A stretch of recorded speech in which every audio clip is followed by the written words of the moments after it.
به مې راشي پر سپېرو خاورو ویده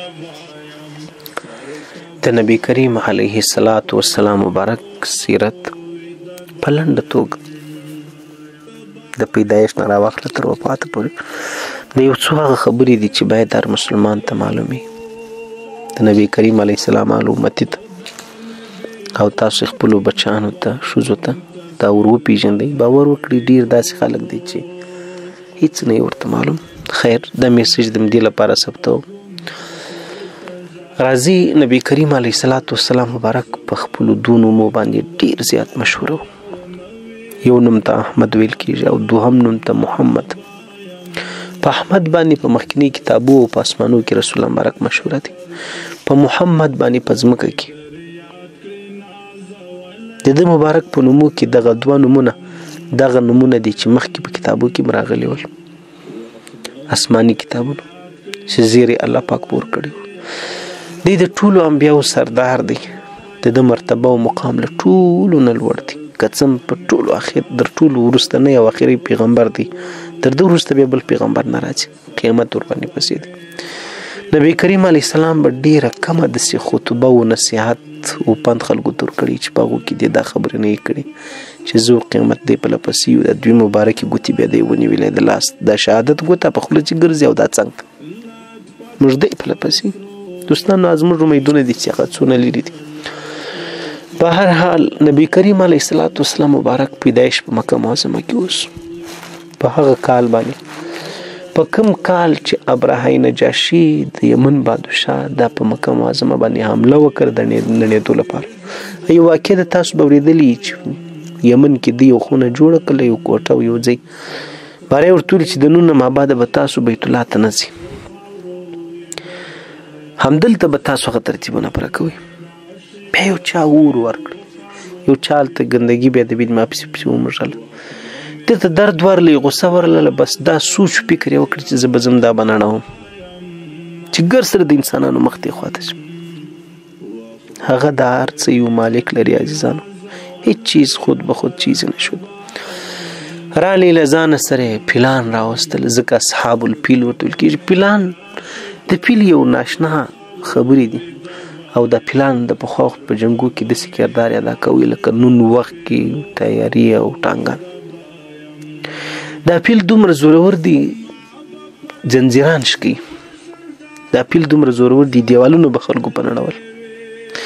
پیل یو داسې بلا دی زمری د ده نه ویرېږي زمری ورباندې حمله نشي کولی پیل د پیل اډوکي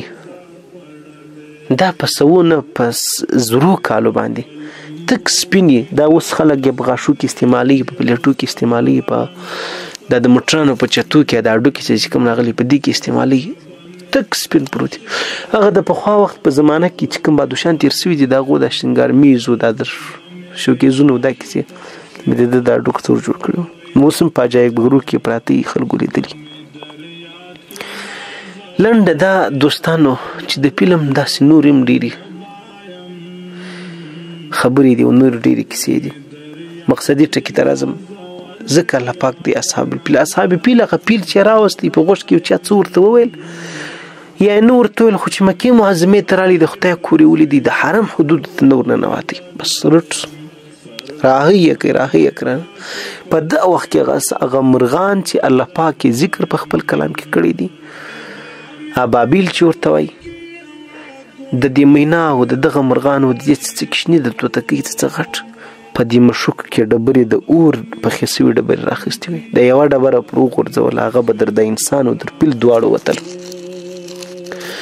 دا مرغان الله پاک ورباندې راواستول او هغه ورباندې راورسېدل دوی د پیل په راولاړېدلو باندې اخته دي هغه و چې هغه لښکر داسې سو که اسپې معقول د دغه کال په ربیع الاول میاشته کې موږ ته لومړی خور ته وایي د دې د دوشنبې په نیټه باندې بعضې علماو یا اتمه بعضې وي نهمه بعضې وي دولسمه مشهوره دولسمه ده په دغه دوشنبې په نیټه او د دوشنبې په ورځ کې نبي کریم علیه السلام د سهار وختي په ټیم کې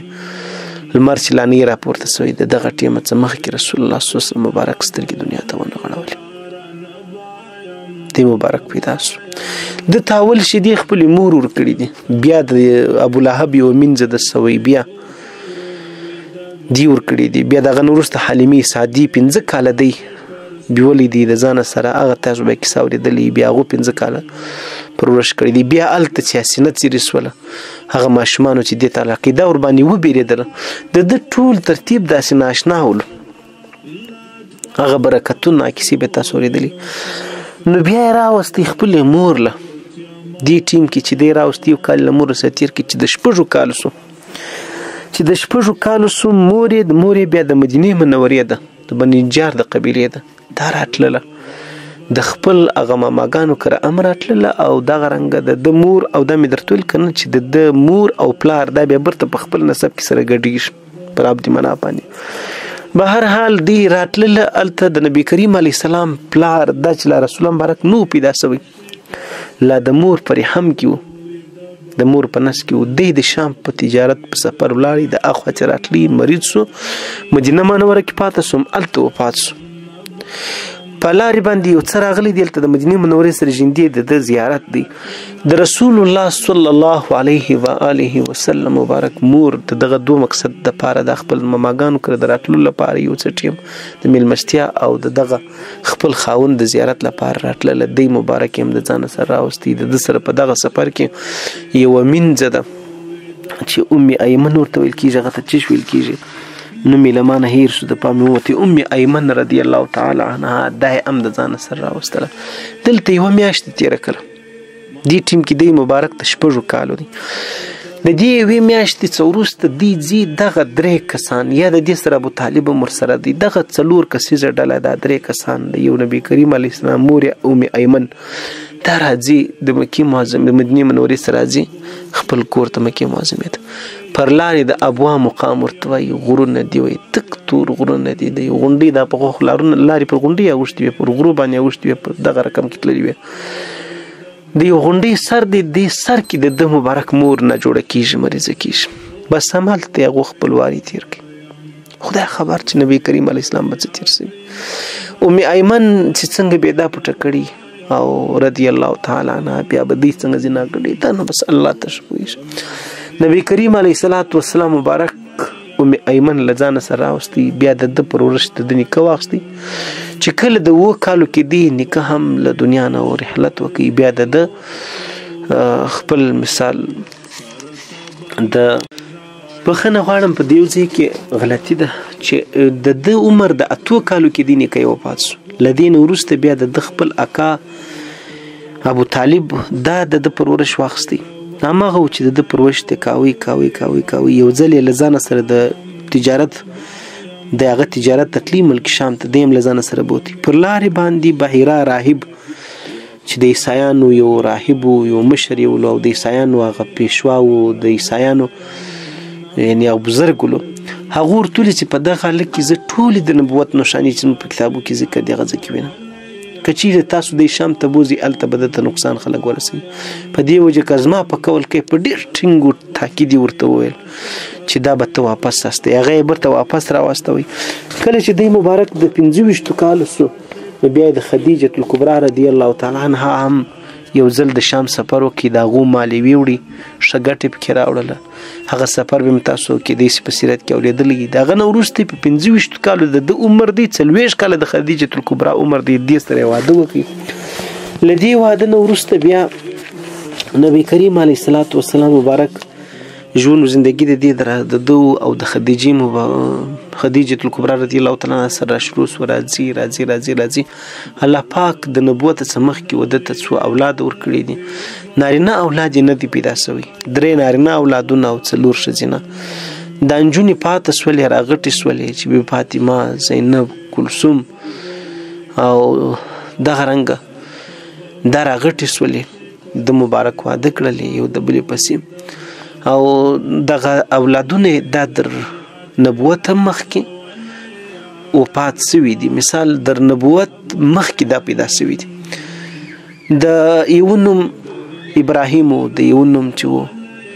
هغه طیب نبی کریم علیه السلام پرکښې شوی د بل نوم قاسم نبی کریم علیه السلام چې د 40 کالو سو الله پاک پیغمبري باندې ونازوي، نبوت الله پاک ولا ورکړي. کله چې نبوت الله پاک ولا ورکړي لدین ورسته دی په مکه معظمه کې چې کله د 53 کالو کېږي، د 53 کالو په عمر الله پاک د معراج سفر ور باندې وکړي، او چې کله 14 کاله په مکه معظمه کې تیریږي نو کافرانو ډیر زیراوي، مشرکانو ډیر زیراوي، ډیر تکلیف ورله ورکړي. دی مجبور سول چې د الله په حکم مدینه منورې ته هجرت وکړي. هغه هجرت را وکړي. د مبارک ټولي 11 بیبیګانو سره نکاح کړي. د دوی په ژوند کې وفات شوي دي، لکه هغه خدیجه الکبرى رضی الله تعالی عنها او زینب بنت جحش رضی الله تعالی عنها او نور 11 بیبیګانې ژوندۍ ولې دی وفات شوي دي. دی چې وفات کېدی د 53 کالو عمر یې درلودي. 53 کالو په عمر د سفرې د میاشتې اخیرنۍ 2 ورځې چې پاتې وې دلته کې ناجوړه سولو. نو د ناجوړي بیا د دوشنبه په ورځ باندې د ربیع الاول د میاشتې په دې میاشتې کې بیا وفات شوی دی. نبی کریم علیه الصلاۃ والسلام مبارک په دې 53 کال کې د الله د دین هغه کردار ادا کړی، هغه معاشره چې تاسو تاریخ اوریدلی دی. نبی کریم علیه الصلاۃ والسلام په دې ټیم کې د په سر او ژیره مبارک کې په تور سر ولو، په سر او ژیره کې د ولو سواخله تر 22 پورې سپین بیشتان پیدا شوي ول، نور سر او ژیره تک تور ول. نبی کریم علیه الصلاۃ والسلام شایسته، داسې شایسته چې د شایست ور باندې تمام. نبی کریم علیه السلام په داسې صفات الله پاک پیدا کړی ولو چې د صفات دی نو چې هغه دی الله پاک په دکی د خدای په فضل سره چې د بنده سره شای الله پاک دې دینو په نازول او د تمام انبیاء او سردارو الله پاک دې د شفاعت راته نصیب کړي. درود شریف د خپل ځان معمول وګرځوي، هر وخت ور باندې وایست. رسول الله صلی الله مبارک ته اوس زموږ استاد درود ورسیږي چې انسان یې وایي.